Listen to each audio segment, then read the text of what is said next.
afternoon. Thanks everyone for joining. Hopefully we'll get some more people as they pick up their lunches and come to join us here. So I'm Jennifer Shieh. I'm the Small Business Coordinator at the National Heart, Lung, and Blood Institute, one of the institutes at the National Institutes of Health. And I'm joined by my colleagues, Rebecca Roof from the National Institute of Neurological Disorders and Stroke, Todd Merchak from the National Institute of Biomedical Imaging and Bioengineering, and Ming Zhao from the National Cancer Institute. We also have a colleague here who will be joining us soon, or at least sitting in the audience, from the National Eye Institute and the National Center for Advancing Translational Sciences. There was a program officer here, Kristen Fobb, but I think she's leaving after another workshop. But that's just to give you sort of a sense of, there are a number of people from the National Institutes of Health here at this conference. We have a lot of interest in stem cells and regenerative medicine, and today I'll be giving an overview of the Small Business Innovation Research, Small Business Technology Transfer programs, but mostly we wanted to leave this as an open panel so that you can get your answers, your questions answered based on what you know or what you don't know.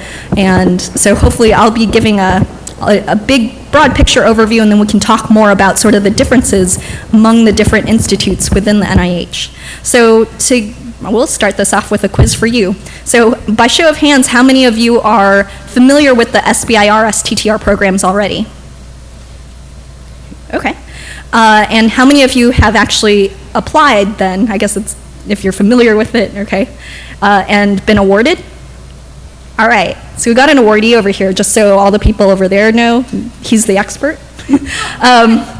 So how about the rest of you? How many of you actually have a small business that would be eligible right now?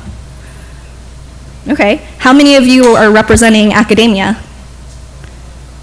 Okay, and patient advocacy groups? Investors? All right, well, just wanted to get a sense of our audience here. So, to give you a little bit of background first, we are the National Institutes of Health. And so, hopefully you've heard of, okay, sorry, I do have to ask one more question. How many of you know about the NIH? Okay, thank you. So then, hopefully you'll know that we have about a $30 billion annual budget that goes towards basic and applied biomedical sciences. What you may or may not know yet, and you will learn a lot more about today, is that we also have $786 million of that budget that is for non-dilutive funding that goes just for small businesses. And that's to promote the applied side of the biomedical sciences.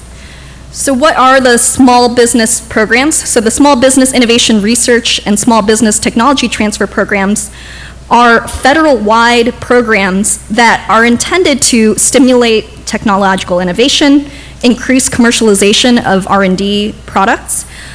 For the Small Business Innovation Research Program, SBIR, there's also the intention to meet federal R&D needs, as well as foster and encourage participation in the program in entrepreneurship by socially and economically disadvantaged persons, and by that really mean women and underrepresented minorities. So we have a goal of that program is to help stimulate participation in entrepreneurship. With the Small Business Technology Transfer Program, one of the aims of that program is to really foster cooperation between nonprofit research institutions and for-profit businesses. So as I mentioned, we are the National Institutes of Health, and what that means is, and I'm sorry, all of the formatting seems to have gotten messed up because this is apparently Google Docs. So we are 27 different institutes and centers and offices that tend to focus on different organ systems or diseases. And so who we have represented here today, I'm from the National Heart, Lung, and Blood Institute. We have a representation from the National Cancer Institute, National Institute of Neurological Disorders and Stroke, National Institute of Biomedical Imaging and Bioengineering, and our colleague over there is from the National Eye Institute. So even if we're not covering something that you're working on, so I know there are a number of people here interested in orthopedics, for example, or dermatology, then what I'm going to be talking about is more general, that will cover the entire NIH, But if you're interested in talking more specifically about your projects, one of the themes I'm going to highlight is that you should talk to somebody at the institute that might be relevant for your project. So I wanted to highlight some of these companies that you might know: Sonicare, Genentech, MedImmune, Affymetrix, because all of these companies got some early stage seed funding from the NIH small business programs. And so you too can become a success story like this, and we'll put you up on the slide. But the NIH small business program provides seed funding. We're the earliest seed stage funding for startups and innovative technology development in the United States. Companies go through the NIH peer review process, so that provides some recognition, scientific validation, and visibility to help provide some leverage in attracting private sector funding and support. This is not a loan. There's no repayment, and we do not take any shares in your company. The IP rights are also retained by the small business. So this is these are pretty nice terms for getting this funding. The program is structured in 3 phases. The first is sort of that initial proof of concept up to $225,000 and 6 months to a year's worth of work. Phase 2 is continued research R&D up to $2 million in 2 years, and a commercialization plan is required for phase 2. And then phase 3 is really a commercialization stage. So as I said, this is the SBIR and STTR programs are federal-wide, and the NIH typically does not do phase 3. We consider phase 3 to be commercialization, where you go off and get external strategic partner or private investor funding. And just because I know there are a number of people here involved in therapeutics, these phases are not related at all to the phases of a clinical trial, just to make that more clear. There are a number of ways to enter the program for people who are at different stages of development, though. So people do submit applications for funding that either maybe they're still in early in vitro stage development. Typically, most of the projects we fund are preclinical, but we do have support for clinical stage projects. And phase 1 will be maybe some prototype development, early in vitro, early animal in vivo studies, and then phase 2 continued development. If you do have a number of a large amount of preliminary data, then you may be interested in a fast track, submitting phase 1 and 2 at the same time, or direct to phase 2. And we're going to leave this open for just further discussion later. So if you have additional questions about sort of these different types of mechanisms and kind of where to enter the program, you can ask us during the Q&A. But I did want to highlight one additional kind of tranche of funding that NIH offers. A number of institutes have a program because we know that the amount of funding that we can provide for a particular project won't get you fully to commercialization. So we have a phase 2B competing renewal program where you can get additional funding and support to move on. And a number of institutes have special, and specifically 3 of the 4 institutes that are represented here today have very specific requirements around those funds. So how do you actually find the funding opportunities? How many of you in here are already subscribed to the NIH Guide, or even know what the NIH Guide is? Okay, just one of you. So the NIH Guide is basically a weekly announcement of all NIH funding opportunities. And so that includes SBIR, STTR funding opportunities, but you can also go to this website and find all sorts of different funding opportunity announcements. But I'll tell you about sort of the types in general. So pretty much 75–80% of the small business funding goes to awards through the investigator-initiated grant funding opportunity, which is known as the omnibus solicitation.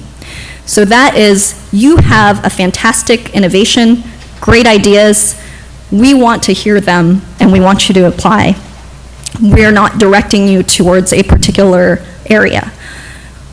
Many institutes have targeted grant funding opportunities, and then there are very targeted contract funding opportunities as well.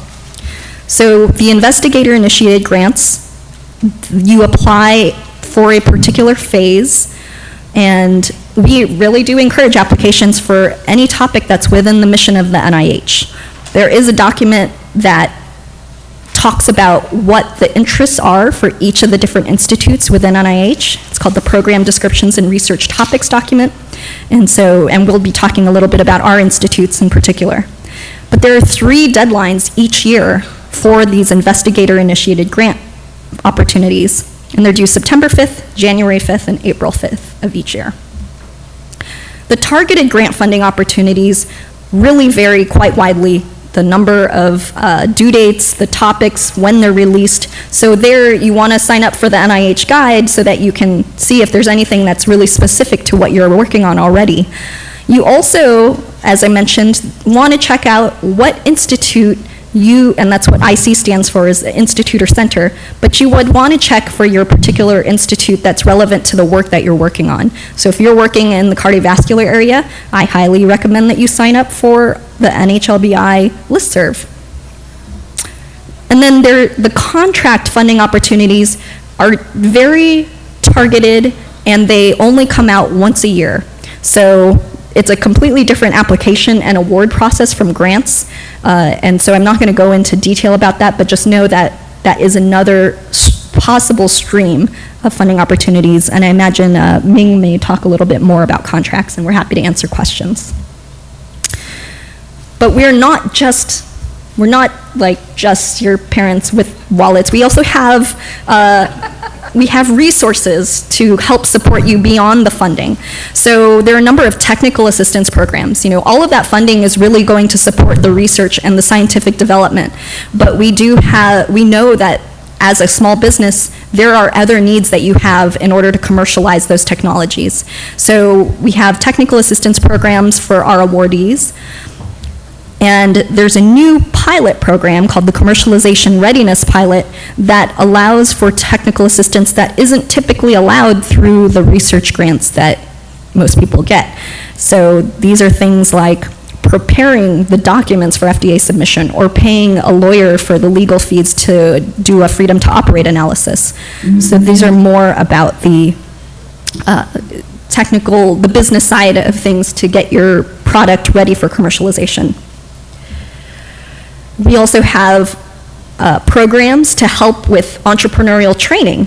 So some of you may have heard about the Innovation Core program, or I-Core, at NIH, and that is really focused on getting you to go out and test your business hypotheses about who you think your customer is, and so that program is for our Phase 1 awardees.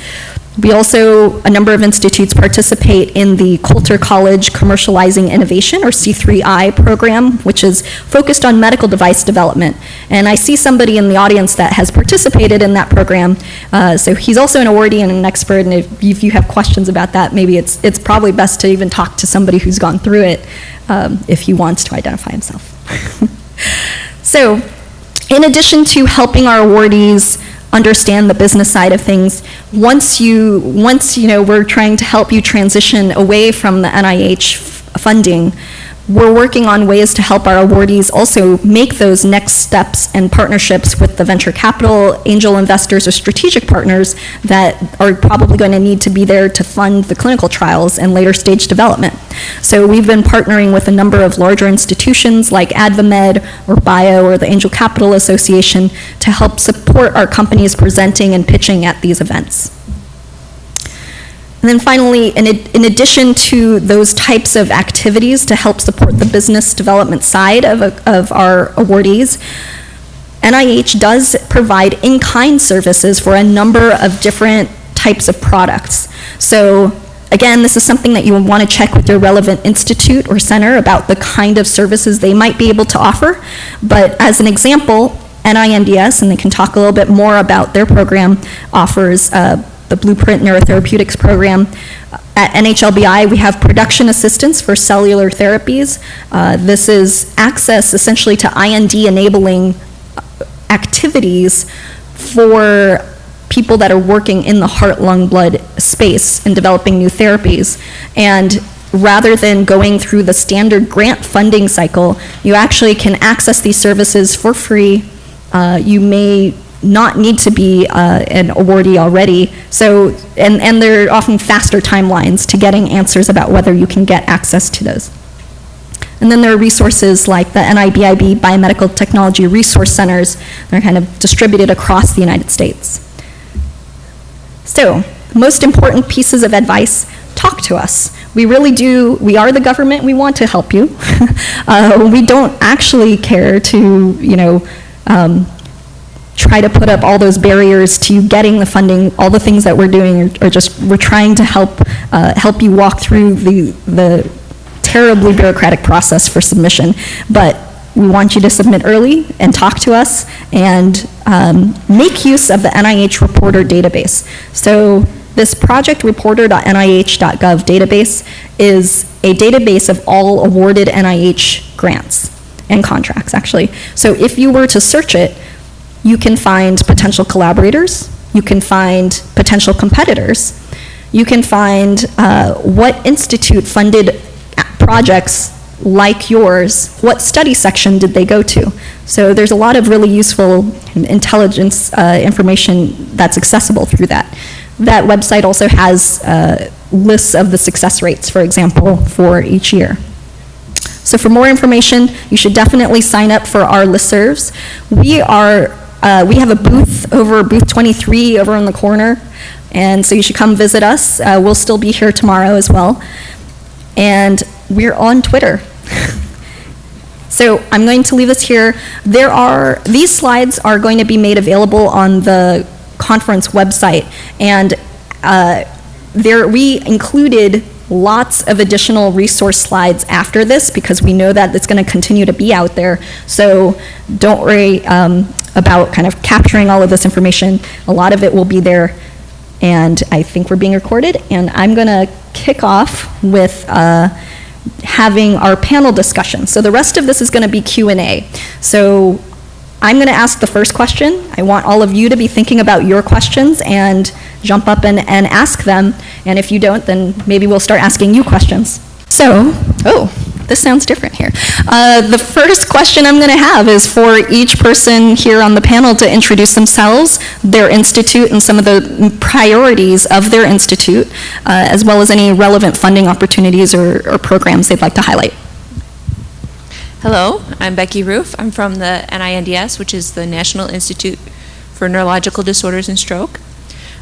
So we have a lot of diseases in our mission, a couple hundred. So that includes some of the big things like Parkinson's disease, epilepsy, traumatic brain injury, spinal cord injury, but also a lot of tiny, rare diseases. We don't have priorities in terms of diseases within our institute. We don't play favorites. So if you're looking at something for some tiny rare disease, don't think that we're not going to be interested because we're paying only attention to something else. So some institutes have priorities. We don't really have priorities. We do issue specific funding opportunity announcements, sometimes to draw attention to a particular area like the BRAIN initiative, which is for technology development. But lots of times when we issue specific funding opportunity announcements, it's not because we want people to go to a particular area instead of something else. It's just that we feel like there needs to be special review criteria or special instructions that we put into the FOA. So that's just our philosophy on how we operate. I will point out a couple funding opportunity announcements that I think are maybe relevant to this crowd.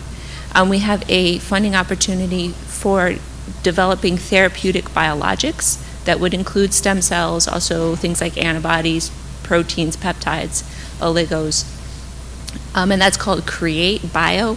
CREATE is an acronym. We like our acronyms at NINDS. A lot of our FOAs have acronyms.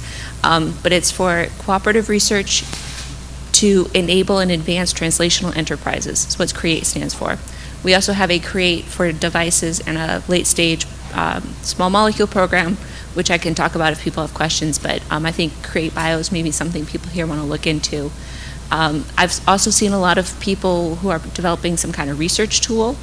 So we absolutely support a lot of research tools. We don't have a special FOA for them just because we feel like it's supported well through the omnibus. And like Jennifer said, don't be shy about applying to the omnibus. That's where most of our awards come from.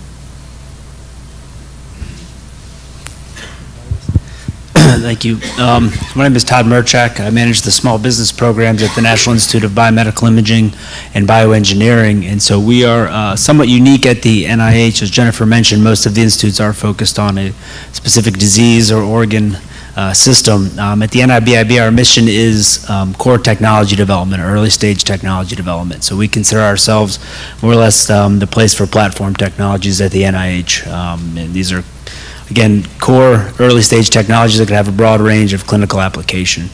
So that's sort of our main focus area, and our mission is somewhat broad, and you can imagine given the name. So with biomedical imaging, we focus on all the different medical clinical imaging systems as well as preclinical imaging systems, hardware development, software development at space, as well as imaging agents and probes.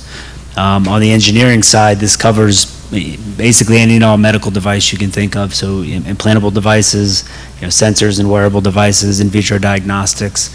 We also do a lot in surgical tools. We have a big area in mathematical modeling, computational modeling for both preclinical and clinical applications.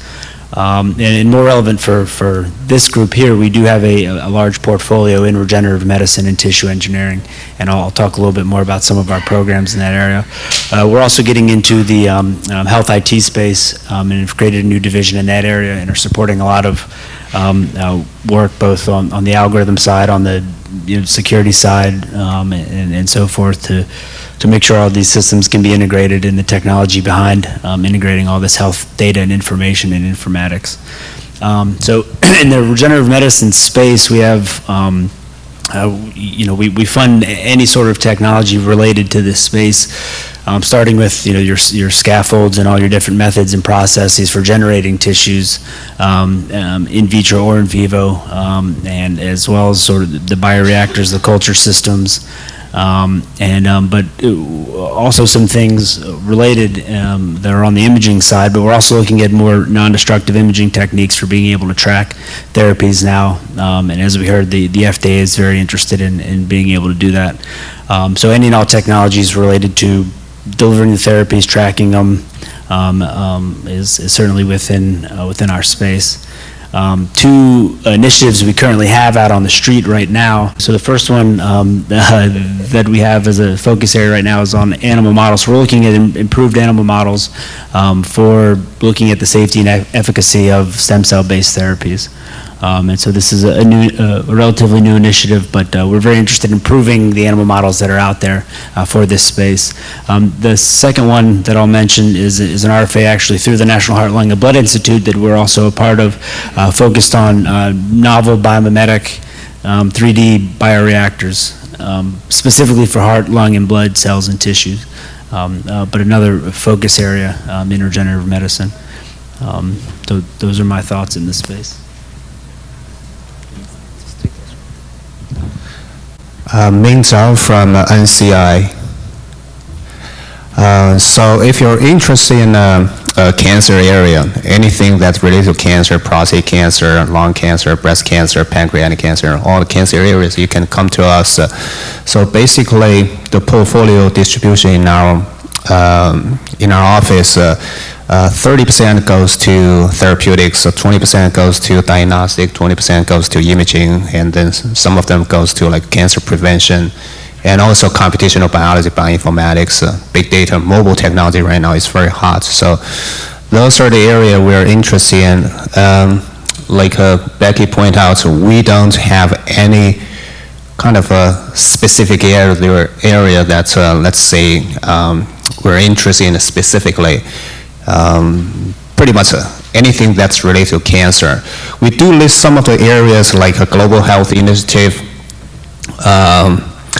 and also cloud computing, all that. And then we have some program announcements. Yes, so like Jennifer pointed out, the main applications come to the omnibus.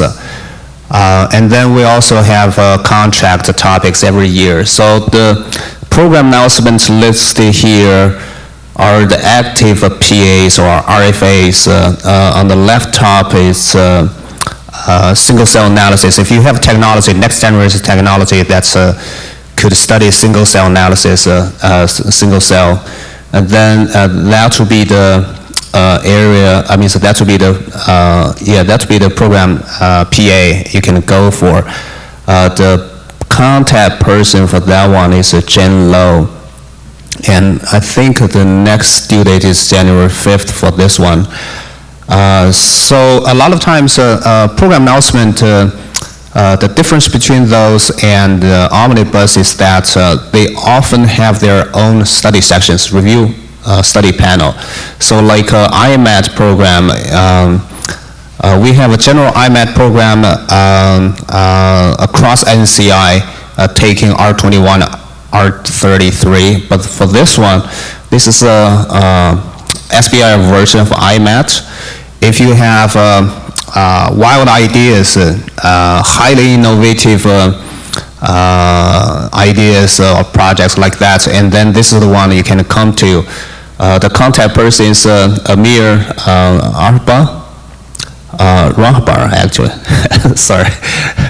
Yeah, so this one has a different due dates, actually. The next one is May 27th of 2016. So like I said, this one is a really molecular and cellular analysis technology development that's truly, truly innovative, encourages people's innovative ideas to come to. And this one has its own study section, so that means all the reviewers for this study section, for this review panel, are focused on the technology development. So it's not like the Omnibus. You have a very general kind of I mean, people with a general expertise a lot of times, sometimes may not be related to your area. But for this one, it's very technology focused. And then we also have this SBIR Technology Transfer Program. So if you search the database Jennifer pointed out, and then if you find that interesting technology that's come from NCI, and then it's royalty free, you can take that, and then hopefully you can collaborate potentially with those NCI folks in the intramural program. Of course, those SBIR funding cannot go to the intramural program, but you can collaborate with them, and then you can use that technology to formulate a project. I just wanted to make a note that the SBIR Technology Transfer Program, actually, I believe that both NINDS and NIBIB also participate. I don't know if NIBIB, okay. NINDS does. NHLBI does not participate anymore, but essentially what that is there are intramural researchers within NIH, so if you're collaborating with them or you see a technology that you're interested in pulling out and commercializing, you can apply for small business funding to help do that. Right. So, and then the last one here is a big data. It's a program, actually, NIH wide program. We're just part of it. So if you have like a cloud computing, all that, and big data related, modeling, statistics, and then this is the program you may consider. And besides those program announcements, we also have a once-a-year contract topics. So last 2 years, I had like a cancer stem cell focus topics. I'm still interested in the area. If you are interested in the cancer stem cell topic, and then you're welcome to talk to me after the session. That's pretty much what I want to talk. We actually have a number of targeted grant funding opportunities. So overall, our mission space is, as you might guess from the name, in cardiovascular, respiratory, and hematological issues, as well as sleep disorders. So if you're working in sleep, that is also within our mission space. We do fund the majority of our applications through the Omnibus investigator-initiated funding opportunity, but, and actually within, I guess I didn't put it here, but we do have a list of sort of topics of special interest that we feel are high priority for our institute that we list on our website. So if you go to our website, you can see some of those that we would fund through the Omnibus. But we do have specific targeted grant funding opportunities where we've reserved funds specifically for these areas, and they have special receipt dates and, again, special review criteria as well as special study sections. And the one that's coming up next that I think we actually have a number that are going to be relevant to the community here. The one that's coming up next is the stem cell-derived blood products for therapeutic use, technology improvement. So there's actually a companion R01, which is the basic research grants that are going to fund stem cell-derived blood products for actual therapeutic use and doing research in that area. The companion small business funding opportunity that's due February 20th is really about creating those enabling technologies that are going to help to make stem cell-derived products usable as a therapy. We also have a bioreactors for reparative medicine funding opportunity that Todd described, and so we are participating, or I guess we're leading that, and that's due in April. And then we also have a targeted grant funding opportunity on developing human models to predict individual responses to cystic fibrosis transductance receptor-directed therapeutics. So in the field of cystic fibrosis, CFTR-directed therapeutics are very hot right now, and we're trying to get better models for predicting individual responses. So that might be developing iPSCs from human lung, for example, for patients. I'm pointing out that next Wednesday, December 16th, we actually have a webinar that's going to be describing our stem cell-derived blood products for therapeutic use funding opportunity, so please tune into that if you're interested. And then, just since everybody else got their slides up there, I'm going to just put this up here for NINDS if there's anything additional that you wanted to talk about. All right, so I already talked about Create Biologics, which I think is maybe most relevant here. We have other later stage programs for devices, therapeutic devices and small molecules for therapeutic development. The SBIR program in the middle there is, broad. It's the omnibus. There's SBIR and non-SBIR versions of these other funding opportunities. Ignite is up there. It's not a small business FOA, but it's to help people get ready for Create Biologics or the other programs. And I don't think anybody here would be interested in Counteract. And ASP is one of those in-kind service programs, so if you have compounds that you think might be useful for epilepsy, it's a free service.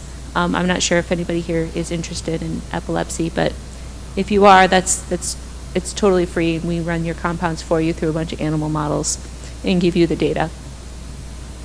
So I did want to mention, so obviously we are here representing the small business programs and funding opportunities that are directly aimed at small businesses, but all of us have an interest broadly in translational research. And so there are a number of the programs, and particularly the resource programs that we just mentioned, that are available to academic investigators. And so one thing I just wanted to point out, since I know from our little poll in the beginning that it seems like the majority of the audience here is still in academia, that the small business innovation research and small business technology transfer programs do encourage collaboration, academic collaborations with small businesses, and STTR is a formal mechanism to do that, but the SBIR program, many of the small businesses that participate in this SBIR program do have academic collaborations, and they're frequently academic spinouts. I don't know if anybody on the panel would like to describe more some of the resources or programs that, kind of the in-kind resources and programs that might be available to anybody, whether they are in a small business or not, that's relevant. So, Ming, did you want to? Yeah, I would like to add something on that. So we have a lot of university spin-off companies actually applying for SBIR funding opportunities to us. So a lot of times professors, they register a company and then they hire either their senior postdoc, senior research associate, or hire some other business people from outside to help them to manage the company, and then come to us and then they can subcontract some of the work back to their own lab in that case. So for SBIR, you can subcontract up to 1/3 of the work back to your university. For STTR, you can subcontract up to 60% of work actually back to your university. So there's a lot of way for you to do that. Also, I think for university professors, academic people, if you don't want to give up your academic position and then you still want to be the PI instead of have someone else to be the PI, so you can go with the STTR. So that's something you can think about. So, yeah. Sure. So just an additional resource that the NIBIB has for small businesses or other academics. We support what's called the Biomedical Technology Resource Centers program, and it's essentially, at least within our program, there's about 40 centers across the United States that we support, and their goal and mission is to develop cutting-edge technologies in their specific area. And really push the envelope of where that technology can go. But in addition, they're required as a part of the center's program to be a national resource. And so they're required to engage in collaborative and service projects with the community, with the research community. And so just one quick example that's relevant for this audience is we have what's called the Tissue Engineering Resource Center. It's located up at Tufts University in Massachusetts, and their core competency is using spider silk for developing scaffolds for tissue engineering. And to date, they've been engaged in a lot of translational activities. So there's at least 4 or 5 companies that I'm aware of that are currently actively partnering either as a spin-out from that center or licensing technology from that center to develop a new stem cell-based product. And so it's just one example of another sort of resource that's not necessarily SBR related, but provides an opportunity for collaboration and developing, helping you further develop your products and technologies. And that's all available on the BTRC website. You can see all the various centers. I mean, we have centers focused on MRI imaging and ultrasound imaging, as well as other biomaterials and other types of things. So it's certainly worth looking into if you're interested. Oh, did you want to go ahead? Oh, because I was going to talk about actually just briefly is there anybody here that is either part of the University of California system? Nope. Okay, maybe one person. Or in the Boston the Boston Medical School area, or in Ohio. The reason I'm mentioning these specific locations is so the National Heart, Lung, and Blood Institute and the National Institute of Drug Abuse actually sponsor specific NIH Centers for Accelerated Innovation. These are academic consortia within those locations, so the University of California system, Boston Biomedical Medical Schools, and led by the Cleveland Clinic, a number of institutions in Ohio. In addition, so those institutions kind of focus on heart, lung, blood, and drug substance abuse issues. But then there is a trans NIH program called the REACH, Research Evaluation and Commercialization Hubs program, and these are all academic proof of concept centers, essentially. So what they're there to do is you actually apply to your academic institution. NIH has given them some funding to give to you for some proof of concept work. In addition, though, there are project managers who have experience in doing biomedical product development. And so they'll provide mentoring and resources and access to people who have understanding about regulatory pathways and business development. So for people who are interested in translation. Did you have anything else there? Oh, good. Great. That was actually where I was going to go next, was questions. Which University of California facilities are involved exactly? Great, so the question was about for these academic proof of concept centers, which of the University of California institutions? So it's the University of California, essentially the medical schools. So that's UC San Diego, UCLA, UC Irvine, UC Davis, and UC San Francisco. But they may be open to projects coming from other UC affiliates as well. So are there any questions? We just dumped a lot of information on you. What questions do we have from the audience?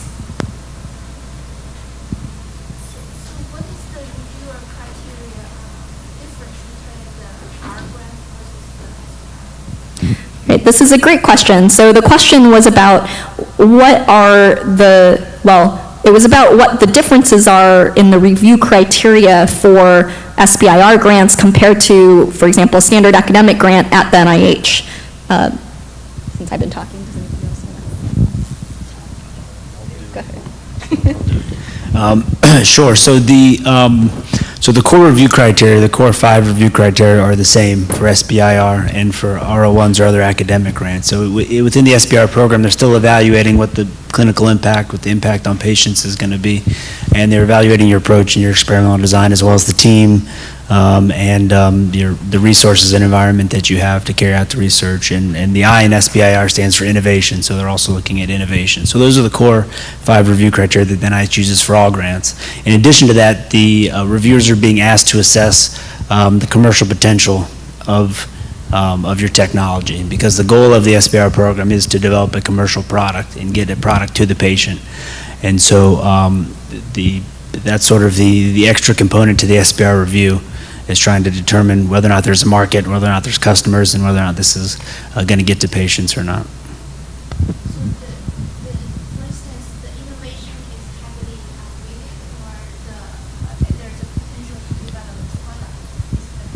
Sure. So the question is how heavy is innovation versus getting the product to market risk looked at? And so the short answer is that the NIH doesn't weight the criteria before the review. So each reviewer who's assigned to an application provides their own weighting system. So whatever they feel is important in the context of that specific application is sort of how the criteria is weighted. So you're right. In some cases, the innovation may be a big component of your application, may be a strength. In other cases, it may not be very innovative, but there might be low risk in getting it to market, and so those can counterbalance itself in the review process, but it's very case-by-case specific. Yeah, and I'll also add, so getting something to market is important, but also helping patients is important. So we see a lot of people who do really well, even with tiny diseases that don't have a lot of market and they're not going to become rich, but they're going to meet some really critical unmet need, right? So it like Todd said, it's a balancing act, but you got to weigh the benefit as well. And at the NIH, of course, our mission is to help people. So don't be afraid of a tiny market if it's really going to impact people. Yeah, and just following up on just in general, so the review process, an extremely valuable resource to go learn more about the NIH review process is csr.nih.gov. So if you go to, and CSR stands for Center for Scientific Review. So when you submit your application, it's not going into a totally black box. It's going into sort of a gray box called the Center for Scientific Review, which handles all of the review for the NIH. They see 80,000 applications a year. So, when I was talking earlier about trying to identify the right institute or center, it's the Center for Scientific Review that's going to assign your application based on their read of your abstract to a particular institute and to a particular study section. And so those study sections are made up of people like you, your peers, and we actually strongly encourage you to volunteer to be a reviewer, because this can be extremely valuable experience for you to understand what is it like to be on the review side. When you see these applications, what are you thinking about as a reviewer? And before you submit your application, even if you're not a formal reviewer for the Center for Scientific Review, you should consider creating your own peer review panel. Hand it to people who are smart but don't know your particular technology. Do they understand what you're trying to get across? Do they see the significance and unmet need that you're trying to address? What do they think about your innovation? Yeah, I would like to add on that. The review process is similar to R01, R21 in terms of 5 categories. So like Todd pointed out, significant innovation, approach investigator and environment, and then score between 1 to 9. 1 is the best, 9 is the worst. So, and then multiply by 10 eventually, once you get a summary statement, and then it's between 10 to 90. And in terms of NCR last year, our fundable score is about 30. It's about 15 percentile. So that's similar to it's actually, it's also our mechanism, R41, 42, 43. 41, 42 are STTRs, and 43 and 44 are SBIRs. And for phase 2, R42 and R44, you do need a commercialization plan, 12 pages for that. So the reviewer can see that. And if you are interested in, let's say, to select which study section you want to go to, you can Google study section SBIR NIH, and then you'll find a list of study sections. Let's say therapeutics, you go to therapeutic study section, and then diagnostic, all that, you go to diagnostic study section. So those are the things you probably want to know. And then actually the resource that I mentioned earlier, projectreporter.nih.gov, you put your specific aims into what's called the little matchmaker tab. It will tell you what NIH has funded that's similar to your project, and it will say what study sections they went to. Any questions right now? Yeah. So now you can volunteer. It's not by invitation. I- It was always by invitation. It was on the first study section at one time. It's enormous amount of work. I can tell you, you get 20 applications, and from different fields. By the time you are through, it's, well, you have to learn a lot from here too. But anyway, it was completely different. Yeah, I think so. So I believe the question was about, well, it was more of a comment that in the past, for the Center for Scientific Review, in order to be a reviewer for the NIH, you had to be invited. Currently, you can volunteer, and I think actually it might have always been that you can volunteer. What it is if you're interested in being a reviewer for the NIH, basically you want to contact the scientific review officer, or you can contact one of us as well. Send your CV that talks about sort of what are your areas of expertise, and basically we just kind of put you in a holding pen for, okay, when the applications come in, what kind of expertise are we going to need? And as our generous former reviewer mentioned, it is a lot of work. And so you want to know when you're, it's a lot of work for you to put together a good application as well, but understand that it's a lot of work for the reviewers. So the easier a job you can make it for the people who are reviewing your application, the better it is for everybody, right? I don't know if anybody. No, so for the small business study sections are special emphasis panels. What that means is that they are convened anew every time. And so I mentioned for the omnibus, there are 3 receipt dates a year. What that means is the scientific review officers compose a new study section after the applications come in, and they take a look at what technologies have come in. They try to make it specific.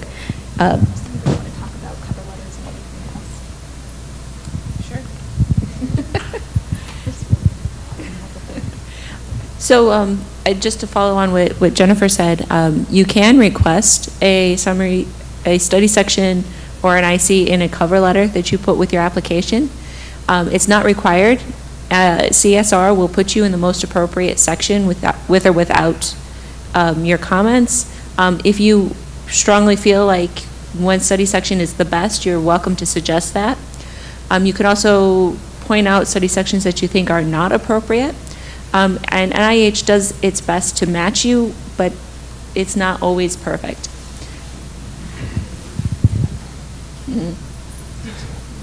Yes, so for the cover letter, if you don't want someone to review your application, you want to exclude someone that's with a, let's say, conflict of interest, and then you can point that out too in your cover letter.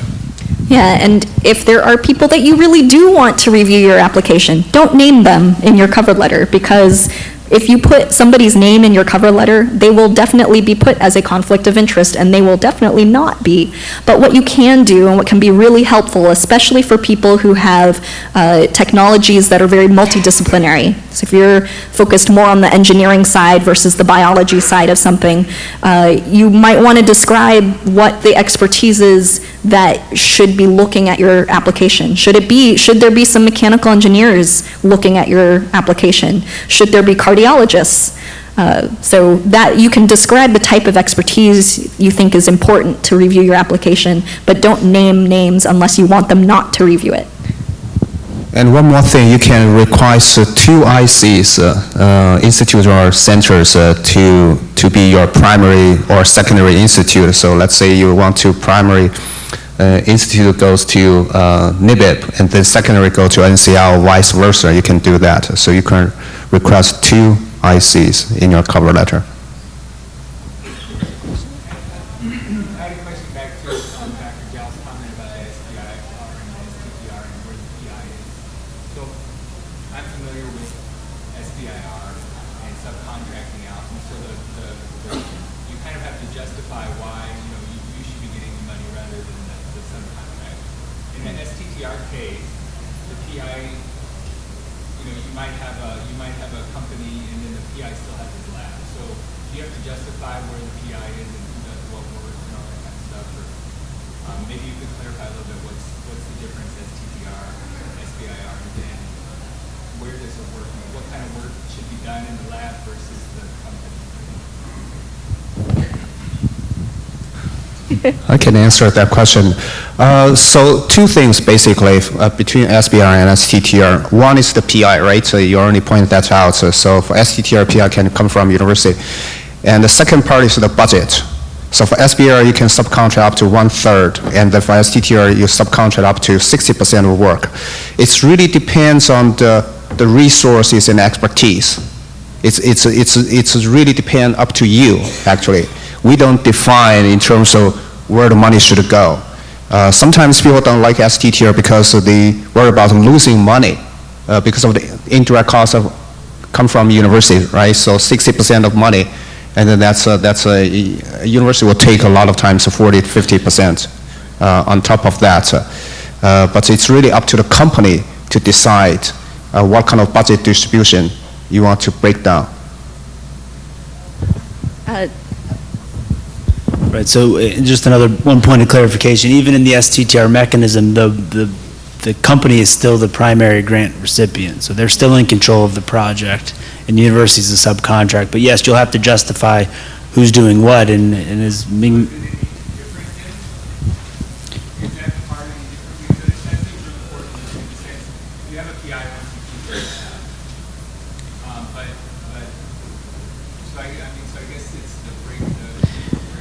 The difference, right, is the amount of money that the university can command, right? So in STTR, they can get up to 60% of the budget. In SBR, it's just 33%.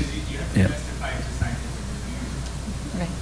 If the PI and say the bio is in the lab, then they need to be doing a lot of work. So I guess the question is if the small business is applying for the grant, but the innovation, is coming from the lab, then that's probably still a problem. Well, so that's the motivation for the program, the impetus behind it. It's the tech transfer research program. So the concept is to create a mechanism for innovations in the academic lab to be transferred into a spin-out. So that's essentially why it was created, for that scenario. Right, so I guess one question though is, if the PI wants to stay in the lab and not work at the company, why did he start a startup? So I guess that would be the only thing that you would have to explain to reviewers, is why the company is here to bring something forward if the PI is still at the lab. And you can have other people who fill that role, or other experts or other people at the company, but just you need to show that that's there. Something else I just wanted to mention is that for both the SBIR and STTR mechanisms, you can have multiple PIs. So for SBIR, for example, If you need to have the primary PI is somebody who is primarily employed by the company, but you can have a co-PI that is employed by a collaborator at an academic institution. They just can't be the sole or primary contact PI. But really, the PI should be somebody who can oversee the work, and that's what you're justifying in your application for the reviewers, is why is this person the PI? They have the expertise and background, and that's the evidence you want to make sure is in their bio sketch to move this project forward. Right, so just one quick illustrative example. We see a lot of spinouts in the STTR program where the professor has an innovation coming out of his lab, but is not in a position to start the company. And a lot of times we'll see a postdoc go out and start the company, right? Yeah. But the fear in the review process is that he lacks the expertise to be the PI, right? And so then the professor takes over the responsibility of overseeing the work as a PI. And so that's sort of an example of what we see in the STTR and why that model works. But that model would work SBIR or STTR. Correct, with the main difference being how much money the university can command, right? Yeah, another point is you have to be careful. Let's say for STTR, once you get an award, all the IPs belong to the company after.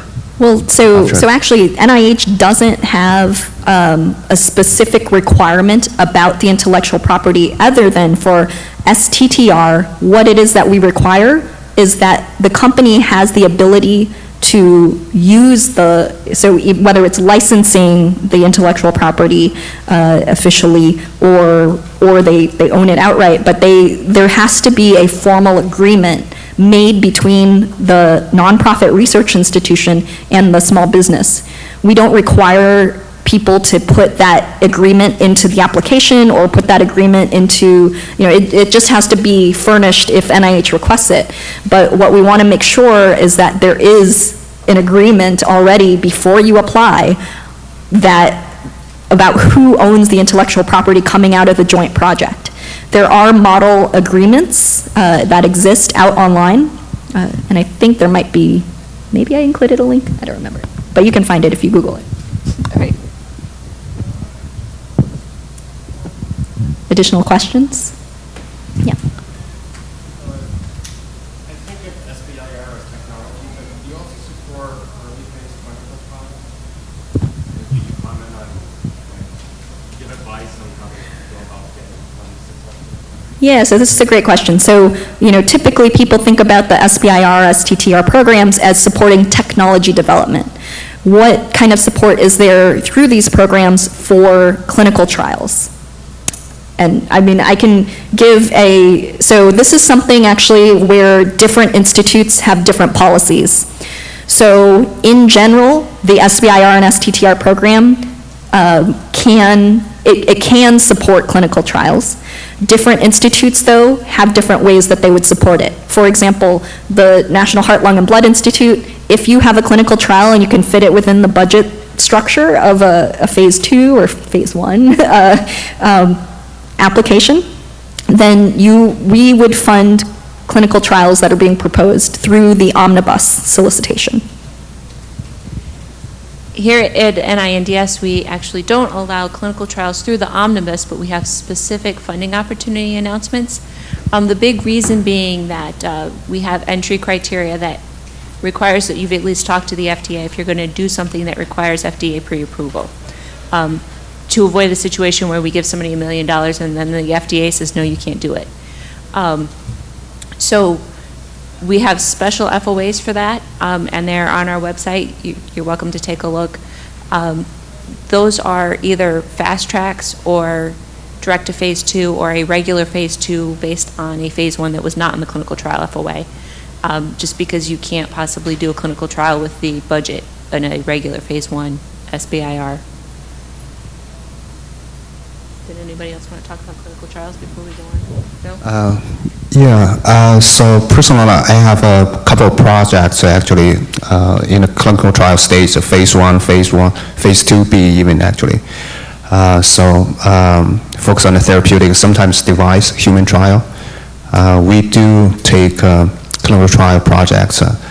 either phase 2 or even phase 2B, actually. For phase 2B, $3 million for up to 3 years, and then the condition you have a matching fund from, let's say, venture capital or other strategic partners, bring in 1-to-1 ratio in terms of matching.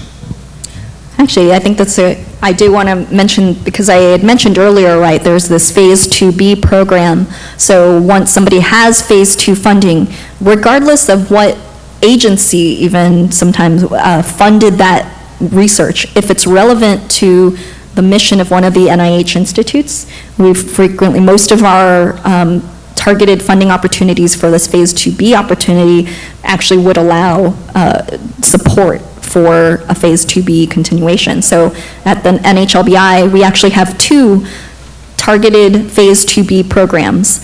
One is for small markets. So Becky had mentioned earlier that NIH does care about orphan diseases and rare indications, and so NHLBI has a number of those and they're small commercial markets, and we understand that. And so for projects that are in the NHLBI mission space, we're focused on rare orphan indications or pediatric diseases.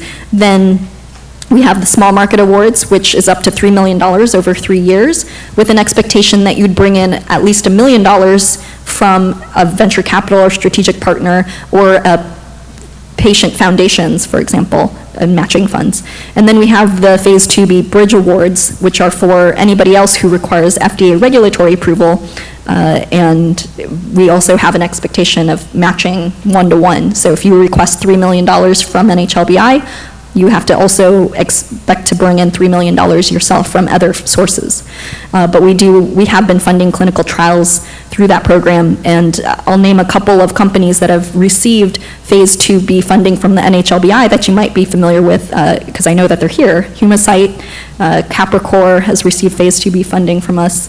I believe Athersys did as well. And I saw a hand up over there. Yep. Oh, sorry about that. Well, maybe. I got it back. Let's say you're lucky enough to have a non-significant risk device. Could you, and you want to do clinical research, maybe even have a little bit of pilot work to rationalize why you should. Can you apply for the January and April dates? And would that go through the normal process of funding?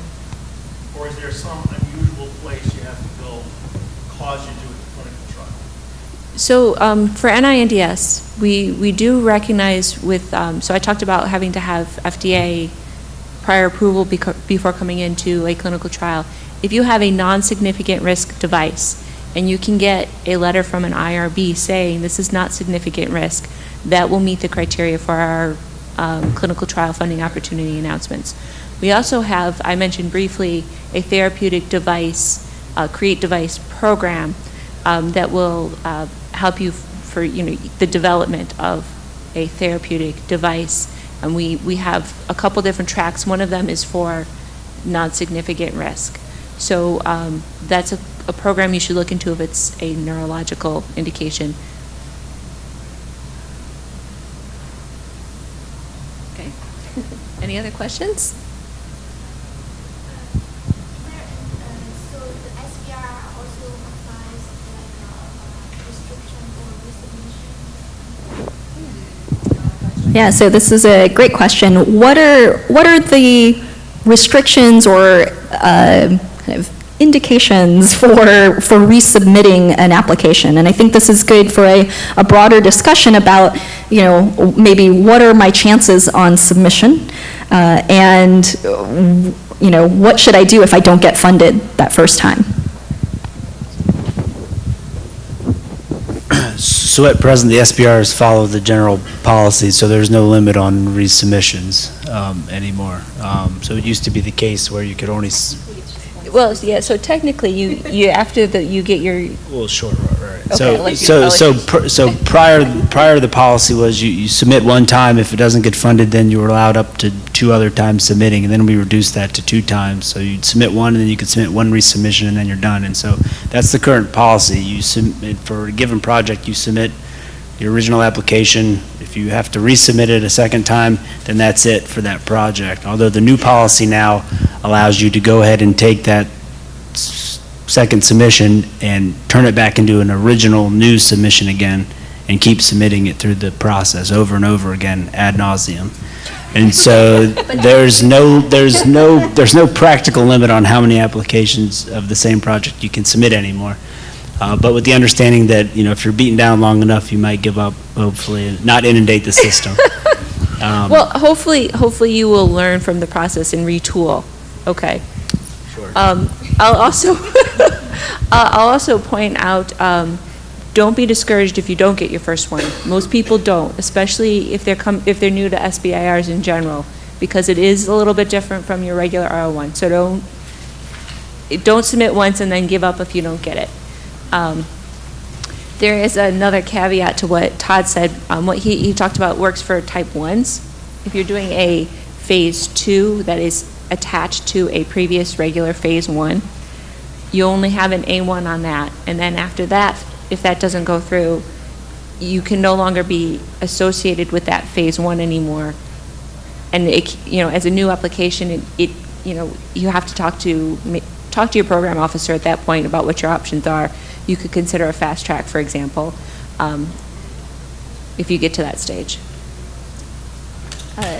Yeah, so just in terms of sort of what your chances are, Becky mentioned, so first-time applications at NIH overall, the success rate is about 15 to 20%, let's say.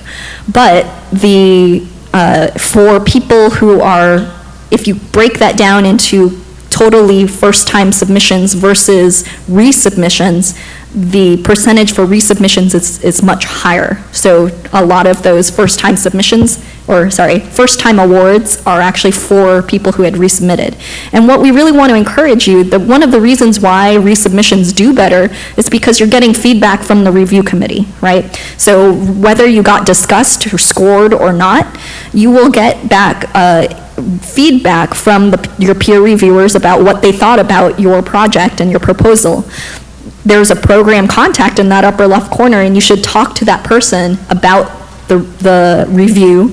But we want to encourage you to actually contact us before you even submit that first time. Send us your draft aims. We will figure out a way, we've seen a lot of these reviews, so we know what reviewers frequently are kind of picking on, and so we'll try to help you through that as well before you submit even that first time. So that's why we want to really encourage you to reach out and talk to a program officer early. Any other questions? I know we're coming up on the end here. Go ahead. Jennifer, as a taxpayer, I very much appreciate the specificity that you go about these reviews. But as a board member of a foundation that funds stem cell research, this makes me blind. And I feel sorry for the investigators having to go through this process, even though you're the largest funder of research in the nation, in the world. Are there consultants that help people work through this maze of appropriate bureaucracy? Yeah, absolutely. So every state has a bio. So I just came back from Seattle bio, and also I went to Philadelphia recently. They have, all the state bios. So those state bios, they help those entrepreneurs to go through SBIR, STTR process actually. And also you have a lot of, for-profit organizations helping small businesses to go through SBIR, STTR applications in terms of how you can prepare for better application, better proposal. So I have a company, I'll give you an example, a company from Philly. So this company, the PI is from foreign country, so first English is not his native language. So he came up with a great compound, but his application, his proposal in terms of writing, it's really not very good. So the score was not very good. But the data he later on presented to me, and show that the compound has a good efficacy, low toxicity, all that. But it's very hard for that kind of proposal to score well because of his writing. I was able to help him eventually to get him funded. But now he comes back for phase 2 application. My suggestion to him is to hire someone with the professional experience in terms of how to write better grants and with SBIR experience. He did that actually. So this is what he's doing right now. So things like that really help a lot of small businesses, particularly first-time applicants. There's a lot of resources. Of course, you can always come to us. We're happy to help those first-time applicants to go through a lot of the process they probably don't know. But so yeah, in each state, there's a lot of resources out there. Yeah, so just to follow up again, so there's, obviously us, although we do, just to give some sense of the volume, there are about 1,200 applications a year to the NIH in general, and so we don't have the bandwidth to help everybody individually in a deep sense. We have a number of kind of webinars and resources that exist online to try to help talk through these issues. But one, definitely come to us anyway. We'll try to make sure that you get the big picture. To get the more specific one-on-one help that Ming was talking about, there are for-profit consultants. There are nonprofit state institutions, state and local regional economic development centers frequently have SBIR help specifically. There's what's known as the Small Business Technology Development Centers, SBTDCs, that exist in many of the states. If you look at sba.gov, you can find the list of those in your state. The other, obviously, is the local bio associations. And then finally, I do want to actually point out the awardees that exist in your local neighborhood, because it's good to interact with people who have gone through and actually submitted before and actually gotten the awards. And so again, I'm going to point you to that projectreporter.nih.gov database, because you can find people there. So, and one more thing to add, NIH has regional meetings. The SBIR program at NIH has a national meeting. The federal-wide SBIR program has 2 national meetings. These are all places where you can find more information. And I know the NIH regional meetings even have, grant writing workshops, some really, deep in the weeds stuff. The meetings talk about, get more detail about, peer review. We had a mock panel at our last SBIR NIH national meeting. So that's a great place for more information too. And sign up for our listserv so you know when these things are coming, or we're gonna come to your neighborhood, for example. Yeah, one more thing. We also do a lot of outreach. So like I said, I went to this University City Science Center in Philadelphia, the largest urban incubator. So I met like 80 companies in there, and I was in the Bay Area a lot of times. And then also we cover ideal states, a lot of states with a low volume applications. So we go there. If you pay attention to sign our listserv, and then you get a notification in terms of where we have those events. So we have like 9 or 10 program officers in our office, NCI, and every year we like go out to cover like, I don't know, it's probably 10, 20 states, different states. So to do those outreach events, we meet local startup companies and then meet local potential applicants to have one-on-one meetings with them to help them to go through those, if you will, you call those maze, how go through all of the process. And so just in our last few minutes, I want to turn it over to any kind of last words, just for the panel. Don't worry, we'll still be alive after the panel. All right, well, I guess Jennifer's already said this, but, contact us. We're here to help. You can find a lot of information on our websites. I understand our websites aren't always as clean and crisp and perfect as we would like, but the information is there, and you can contact us. We have webinars, we have listservs, we have Twitter accounts, all sources of information. So nothing further to add. Again, if you have a project in mind, our emails are up there. Email us a white paper or abstract of what you're thinking about, and we'll set up a time to talk. more specifically about your project. Happy to help. Yes, our job is to help you guys. So if you have questions or good ideas, if you come to me, let's say it's not my expertise areas, we can help you to connect with the right people in NIH. So that's something we could do. Yeah, and again, I'm going to point out, please visit us at Booth 23, and if you have a project in the National Eye Institute related area, go find Steve. And thank you very much. We'll be here all night.